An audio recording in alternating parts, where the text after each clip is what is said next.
Hi there boys and girls, it's Alex for PokerDiaries.net. If you follow my blog, you know I usually play cash games, but today I played one tournament just for fun. So it is a $20 buy-in tournament with $10 going to the prize pool and $10 going for a bounty. So it's not progressive bounty, it's just fixed $10 bounty. So let's start. Here are a few interesting accounts. So actions goes like this. It's folded to me. I am opening the button, and we are having one call from the big blind. This guy looks pretty tight. He is 18-13, so looks like a really solid tight player. I'm expecting a lot of folds on this small board. I'm betting 1/3 of the pot, and he folds. Let's go to the next one. So the next one we have Queen 9 of diamonds. We are opening a little wider here. So we're opening a little wider because we have a guy who is super tight in the big blind, so we are hoping to pick up the blinds. And we have a call from the button. Here on a queen high board, we're gonna make one continuation bet around half of the pot. And we got raised here. If this was later in the tournament, I have more reads on this guy, maybe I will just shove over his raise. But at this moment I was thinking it was too early to go crazy with only one pair, so I just folded here.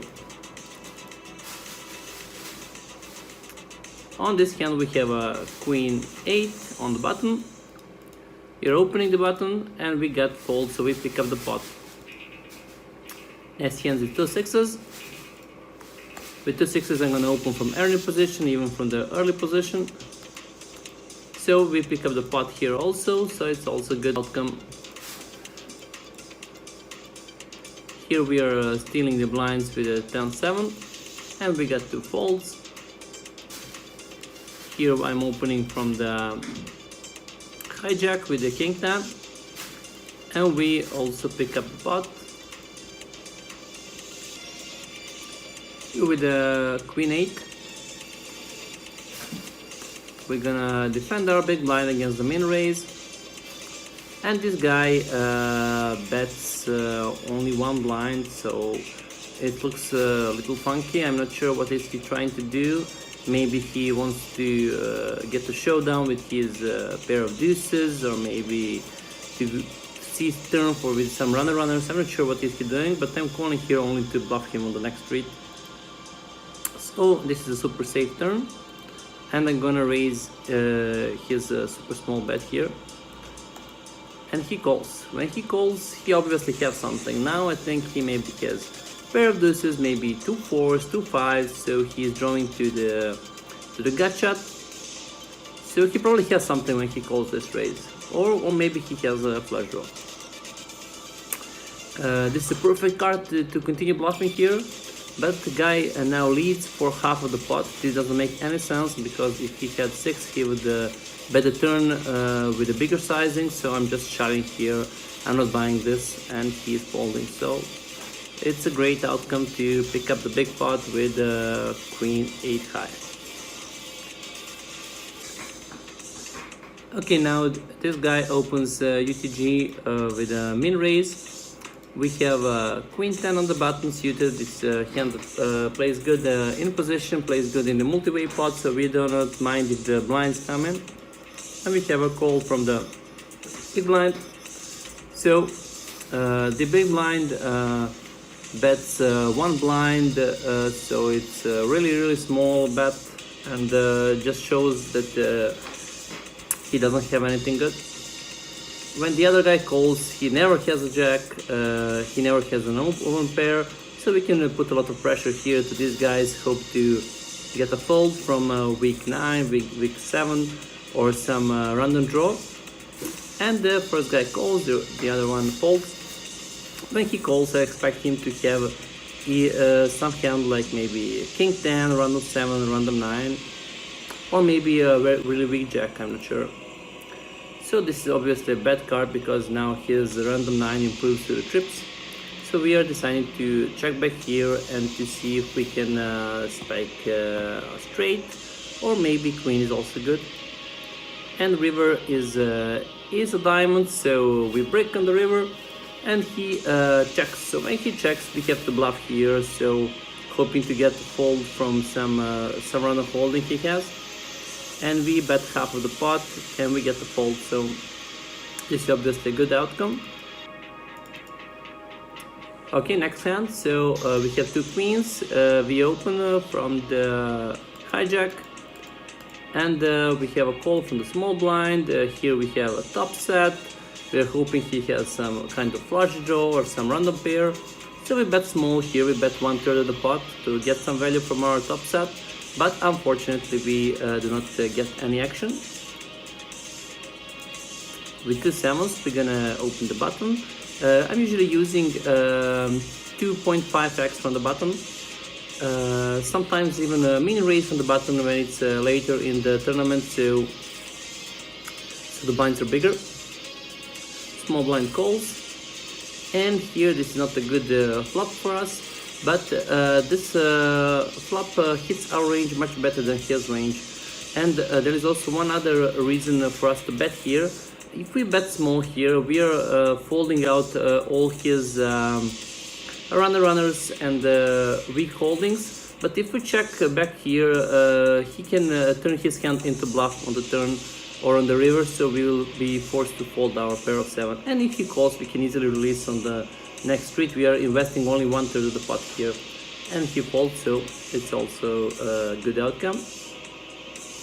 Here we have a really good holding on the button. We open the button for the same sizing, 2.5x, and we get the calls from both blinds. Here we have a lead from the small blind, and the big blind is also calling, so we are calling here to hit our ace or to hit our 10. This is a brick for everybody, but the small blind continues to lead for a really small sizing, and big blind decides to raise, so at this moment we have to release our ace high with a gut shot. Let's go for the next hand. So here we are defending on the big blind against the button. We flop the top pair, top kicker, we check to the original raiser, he decides to check back. And now we have a full house, but when he checks back, he never has anything, so we are checking here, hoping to get at least one bet from him. And he bets small on the turn, so here I know he doesn't have anything. Like the best hand he can have is ace high here, so I'm min raising here just to give him opportunity to bluff me. So if he folds, it's also fine. Next hand, we have open from the button. So here we decide to free bet. The reason we are free betting, not flatting here, is so we are gonna push the big blind out. So we're gonna play in position. We're gonna play in a heads up pot against the button, but the button decides to fold, so it's also a good outcome. Here we are calling on the button against the cutoff open, and here we have a 2 overs and a gut shot. This is a pretty big bet, but this guy was playing really loose until now. You see he's playing 42-30, so I'm hoping to stack him if I hit my 10, or maybe a king or a queen occasionally. This is obviously a terrible card, so we just release here. Here we have a limp from the cutoff. We decide to raise,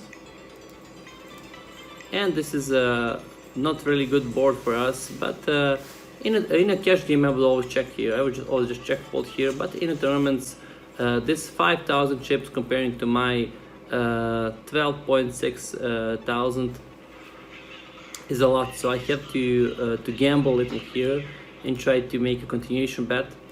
But when he raises, I just have to release.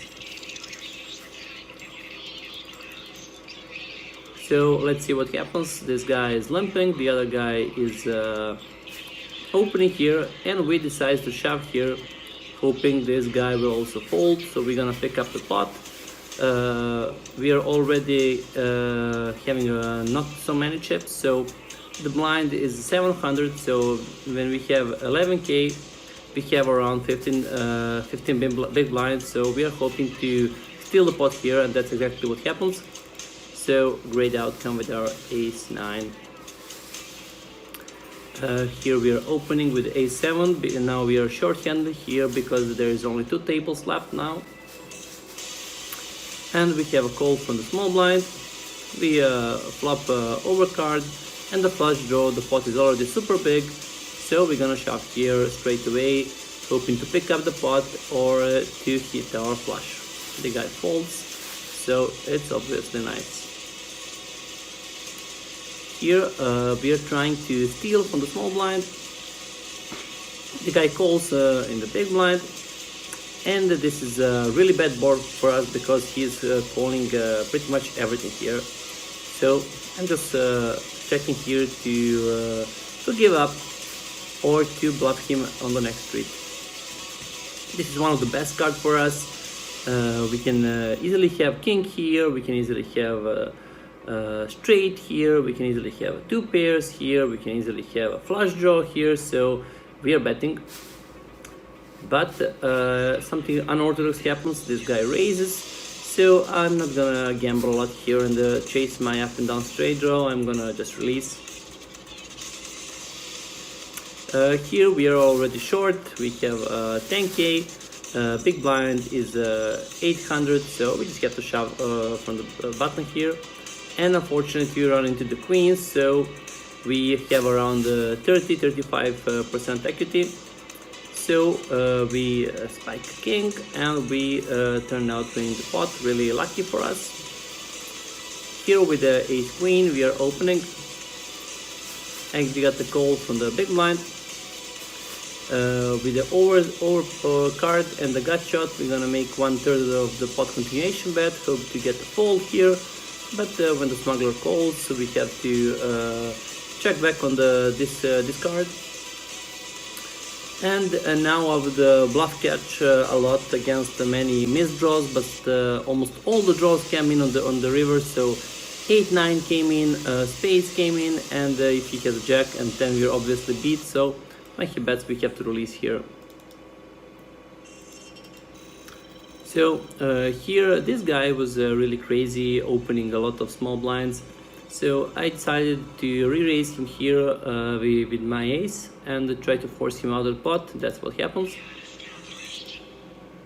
So now the dynamic is much more aggressive since there are only 4 players here.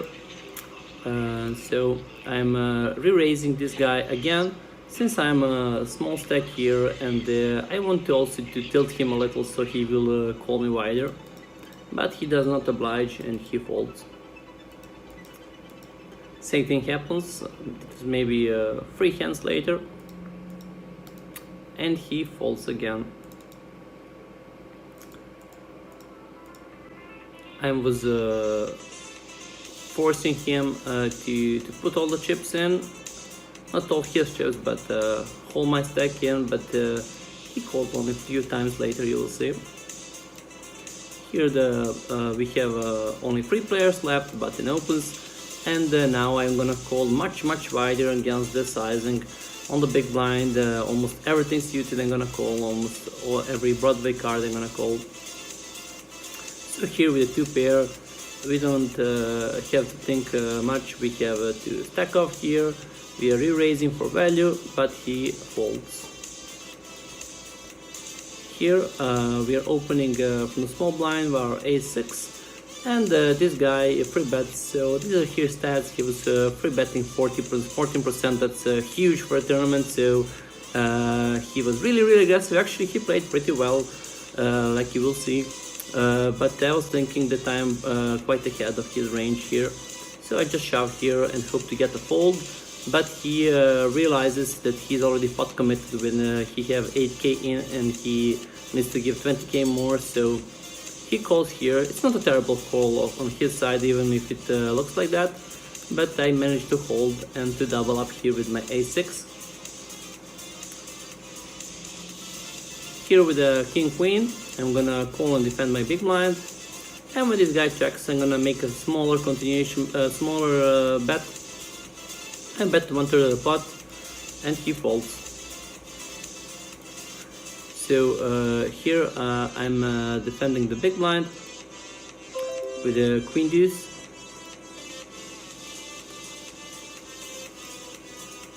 And when he checks back here, I'm pretty sure he doesn't have an ace, but he obviously has some showdown. He at least has a king queen or king jack, so he will not fold that for one bet. So at least I have to bet at least 2 times or to give up here. So I'm checking, hoping that he has a king high, that he gonna check back and I'm gonna pick up the pot, but he has a 10, so can have it. So next hand, I'm calling with a queen 10. I flop a 2 pair and I re-raise here for value, and this guy folds. Here I'm defending the big blind, and I have almost nuts here. So when he checks, because previous time when he checked folded, so that's the reason I'm checking back here, hoping to get at least one more bet from him on the next street. And that's exactly what happens. He bets, I call, and now I'm betting for value, but he folds. Here we have 2 queens. He opened the small blind, and this is a bet card for us since the bet board for us since the ace is there. So we're gonna check call here. But when this guy checks back, I'm not sure what he has. I'm thinking he maybe has some pair or some gut shot. He probably doesn't have an ace. Here when we bet and when he does not raise, I don't think he ever has a 2 pair or a straight. He probably has some draw, maybe like a club draw or some gut shot. And he can, of course, he has a jack. So I checked here and he bluffed for a pretty big sizing. I pick up the bluff and get a nice pot here. Here I'm opening small blind. I'm gonna open small blind with any 2 cards at this moment when we are free-handed and the blinds are pretty big. So here we have a gut shot. We're gonna make one continuation bet. If he calls, we're gonna release on the next card. But when he checks back here on the queen, I think I have to bluff this river. So he re-raises here. If we had more chips, I would re-raise only here, because I think he never has a queen in this moment. I think he rarely has a flush, and I think he's never doing this with an ace. So I think he's bluffing here, but I cannot call him with my 5 high, so I just fold. Here we are opening at the button. We have a call from a big blind. We have one continuation bet here, but when we get check raised, we have to release our queen high.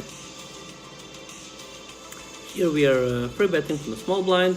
You see, now I'm not shoving, now I'm free betting because we are much more deeper, so we have more chips to play on the flop. If we were shorter, I would just shove here. He folds and I pick up the pot. I'm opening 5s from the button. We have a call from the small blind. And I'm opening 5s from the button. We have a call from small blind, and this guy squeezes from the big blind. So when he squeezes to this sizing, I think he either has aces or kings or he is bluffing. But since he free bet followed a lot of times previously, I think my 5s are good enough to shove here and hope to pick up the pot or maybe to flip. So I shove here and he folds. So this moment I'm having a pretty nice chip stack. I'm opening the button with a nice holding. We have the call from the small blind. We have a continuation bet here, and we win the pot. Okay, this was a pretty big hand. So these guys open the button for 2x. I'm free betting from the small blind, and he 4 bets. So I'm never folding 9s in a free hand with this structure with the big blinds. So I'm just shoving here, hoping to pick up the pot or maybe to survive a flip. And when he folds, I'm now a chip leader on the table, so it's obviously great for me. I'm opening with a small pocket pair. On this board, I'm gonna make one continuation bet, and when he calls, I think I'm gonna give up on the next street.